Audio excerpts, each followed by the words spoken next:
up, guys? We have Chaser mod round 2. This time is going to be kind of a little bit interior stuff, but kind of a little bit exterior stuff, and you'll understand what I'm saying. First thing we got to do is dismantle some trim. Nothing like having a car with cup holders, let me tell you. So, this shifter isn't my favorite CD shifter, and it's very difficult to tell what gear you're in, and there's no reverse lockout, and every time I go into like 5th or 4th, it kind of grinds, and I don't think it's a trans, I just think it's the inability to be able to decipher between what gear we're going in, so we're going to get rid of it. Again, don't really know what I'm doing, but I'm just going to keep taking stuff apart until it looks right. If I remember correctly, this trim is separate from this trim, and I have to pull off this trim to get to this trim. So I'm gonna see if I can get a grip maybe in here. I feel like I need a flathead to do this right. Wow, it just pulls up from the back. That was easy. It's rad how clean everything looks in here. You know, just me and my sick power tools. Just sitting here spinning away. Let's see what we got in here. All right, this doesn't look like it'll be too bad to take out. Looked like he had to make this hole a little bit bigger for the new shifter, so we'll have to, actually this might be a factory hole, I can't tell. But either way, looks like just some bolts, and that's it. This is the first time I'm getting a look underneath this car. It actually looks surprisingly clean.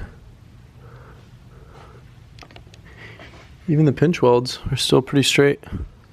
Not too bad. A little dirty, but looks like there's a little oil leak too. Huh. Looks like it might be leaking oil from somewhere up there. I'll have to look into that. Just 2 bolts and a cotter pin and we should have this thing out. Project, will it fit through the hole? The answer is yes. Now what we have here is this Serial 9 CD shifter, which is probably the most badass CD swap shifter on the market.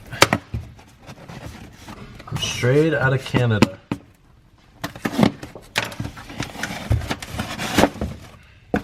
Got some goodies.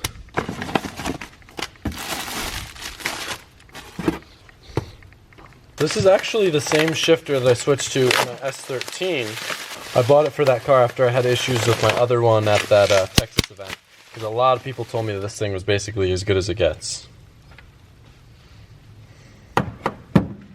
They definitely aren't the cheapest option in the market, but I do not regret buying one of these for my S13 at all. And believe it or not, one of the guys that works there is actually an old BMX subscriber. And when he found out I was doing a JZX, he was super hyped on the idea. And they sent me out this one. So this one is courtesy of Serial 9, and I'm greatly appreciative because literally when I got the car, I was driving it home and I was like, man, I cannot deal with this shifter. So like, I'm stoked on this. If you didn't notice some noise in the background, we got Mr. Big Boost here. How you doing, Alberto? Looking for wood. Yeah? Oh, I can show you where the wood is. Okay, we were having this conversation before and I told him I knew where the wood was. We're not gonna go there. He installed the one on my S13 and he said there's a couple little tricks that were kind of make it a little bit easier for me. So he's gonna point me in the right direction while I try to put this thing on. You want some wood? Oh yes, I need some wood. We got them right here. There.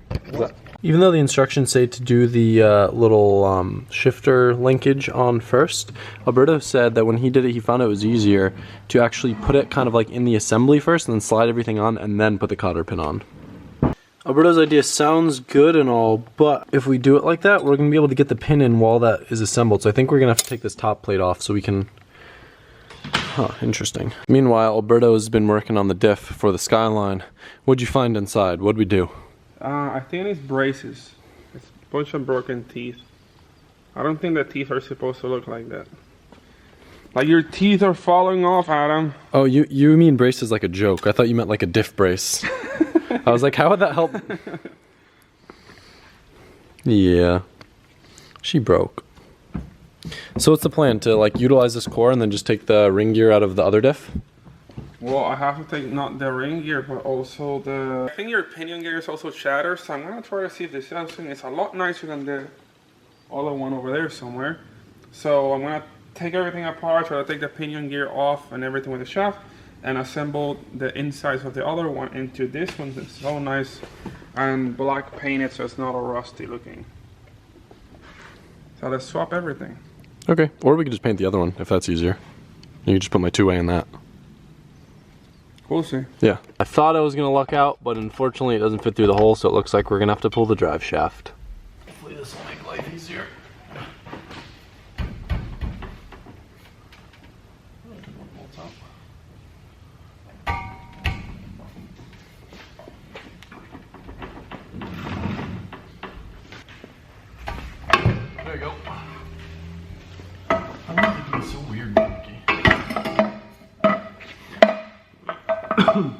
The problem with doing Alberto's way is I don't think we're gonna have room to get the cotter pin in there. So I feel like we're gonna have to disassemble it. What do you think? Yep, it's not the easiest for sure. What's the best plan of like course of action for disassembling it? What I ended up having to do last time, I had to take the whole assembly off, but it comes off in layers. You have the top lid, this thing, these 4 bolts in the bottom, so everything comes apart. Then you can free this part from the rest and then slide this in front and slide the housing over. It's like a lot of steps. I'm waiting for you guys to comment and be like, oh, there's this super easy way to do it. But I feel like most people do this with the trans out of the car because they're swapping it into a new car. And with it being in the car, there's kind of a limited area. And me and Alberto both came to the conclusion that the easiest course of action would actually be to just make a tiny little notch in this so we can slide the cotter pin out without having to disassemble the whole thing, because he's making it sound like it's rather difficult. So I think that will be the quickest course of action.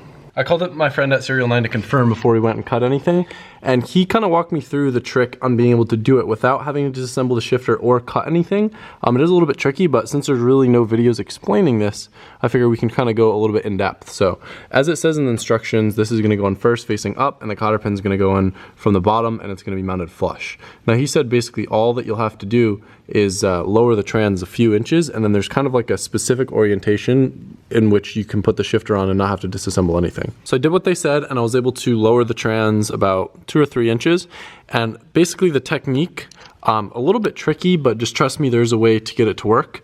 I just kind of like tilted it back. I think I had the shifter rod all the way out, and I was able to just get it in there enough. And I got it to work. The pin that it came with was kind of tough, but with a little bit of finagling, got it in there. And now all I gotta do is put the drive shaft back in, and I can do the rest from up top on the car. But she's in there. I'm excited to feel her. I probably only have about a half hour left to finish this up, but I actually have to drive out to Tampa, which means I have to take I-4 and go spend Christmas with my mom and my sister that live out there now.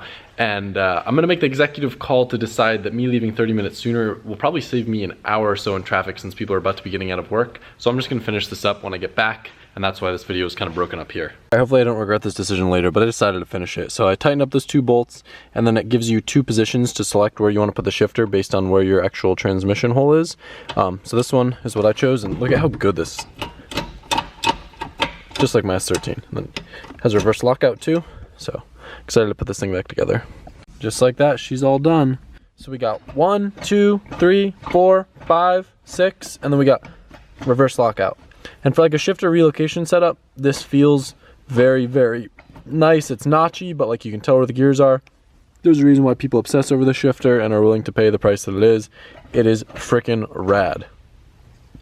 2 new things in the car that change how the car feels greatly. It's only right that we take it for a quick drive. So, as you know, we have the new Recaros. I'm digging these seats. It's cool. I kind of feel like I'm back in my JZX in Japan with how low I sit. One thing I gotta get used to is this clutch grab super, super high on the top.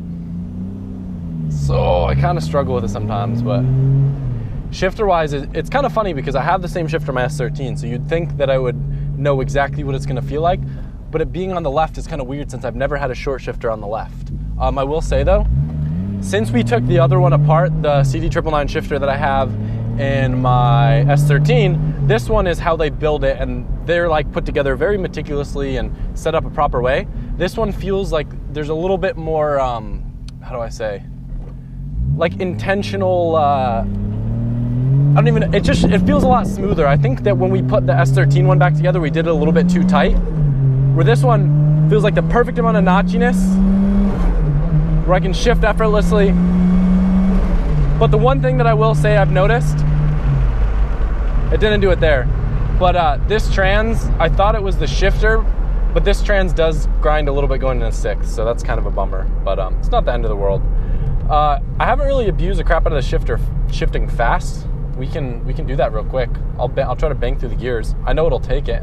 I know it'll like it. I don't know if the car will like it, but shifter's really cool. Again, I'm super appreciative of Serial 9 for sending it out to me. A couple things to note: it is OEM Nissan thread pitch, rad, made out of chromoly and aluminum, super durable, serviceable. What is really cool though, I know I said it's a Canadian company, but it's actually designed and... All right, we're gonna have to shift fast because there's a car coming. Poor rear end. This car needs diff bushings bad. You can hear it. I feel bad abusing it.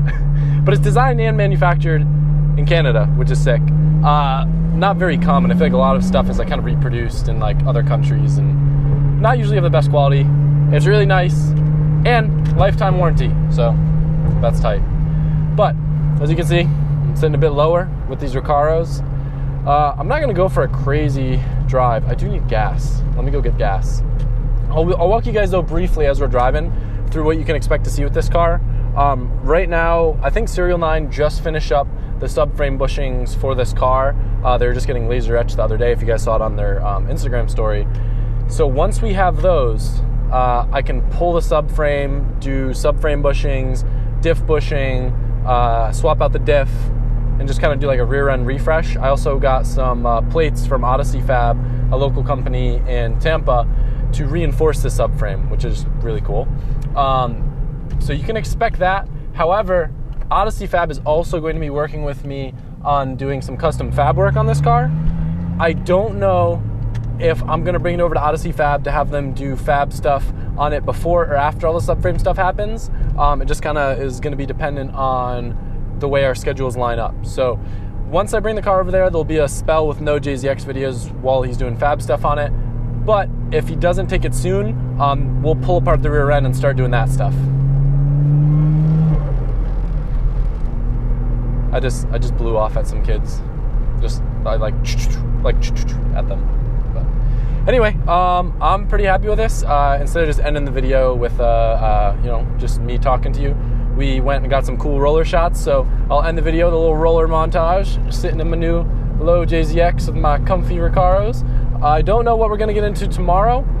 We'll probably head back over to the shop, see what's going on there, and I'll bring you guys up to speed before I go on another trip. Where am I going? Where am I going? I never know. But anyway, thank you guys for watching. I'm very excited to rip this thing around. I mean, I've been ripping this thing around, but like rip it. I'm a frog. I'm gonna go get some gas. I'm gonna drink my coffee. I'm gonna edit this video, and I'll see you guys tomorrow.